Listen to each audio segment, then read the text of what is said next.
Now this is a story all about how my life got flipped, turned upside down, and I'd like to take a minute, just sit right there. I'll tell you how I became the prince of a town called Bel Air.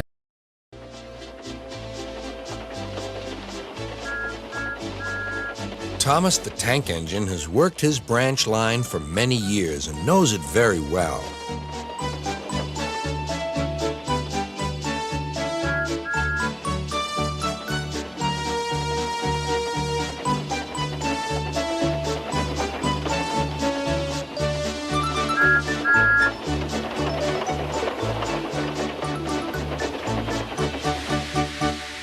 You know just where to stop, Thomas, laughed his driver. You could almost manage it without me. Thomas had become conceited. He didn't realize his driver was joking. Later, he boasted to the others. Driver says I don't need him now. Don't be so daft, snorted Percy. I'd never go without my driver, said Toby earnestly. I'd be frightened. Puh! Boasted Thomas. I'm not scared. You'd never dare. I would then. You'll see. The next morning, the firelighter came. Thomas drowsed comfortably as the warmth spread through his boiler. Percy and Toby were still asleep. Thomas suddenly remembered. Silly stick in the muds, he chuckled. I'll show them. Driver said I could manage without him. I'll just go out and then I'll stop and whoosh! That'll make them jump.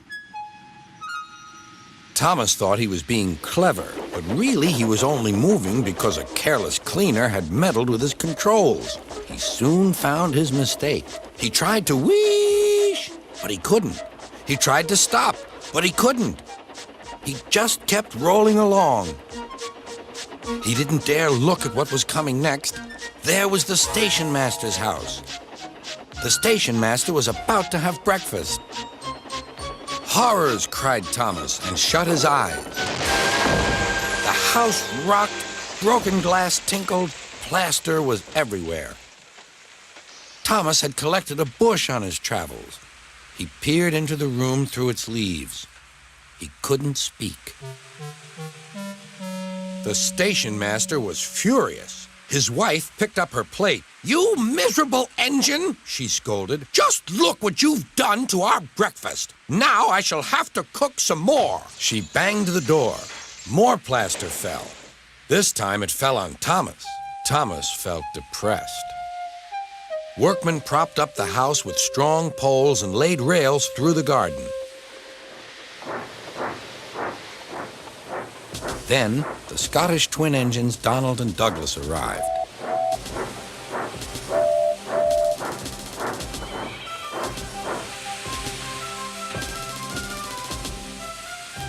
Dinna fash yourself, Thomas. We'll soon have you back on the rails, they laughed.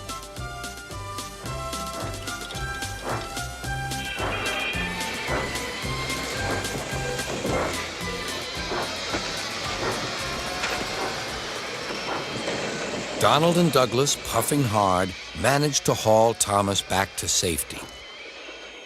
Bits of fencing, the bush, and a broken window frame festooned his front, which was badly twisted. The twins laughed and left him. Thomas was in disgrace. There was worse to come. You're in a lot of trouble, Thomas. I know, sir. I'm sorry, sir.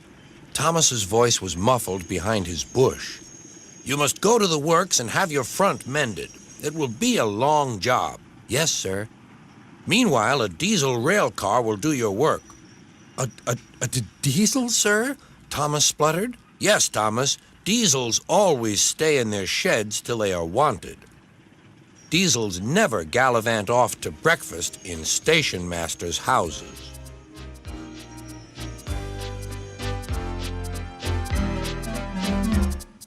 Hello everybody, I really hope you enjoyed today's video. Please consider liking and subscribing, and you can always undo it if you really want to.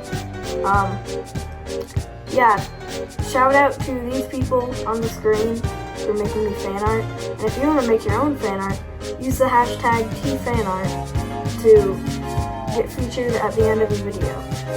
And if you want to be extra sure, you can put a link in one of my comments. So yeah, goodbye.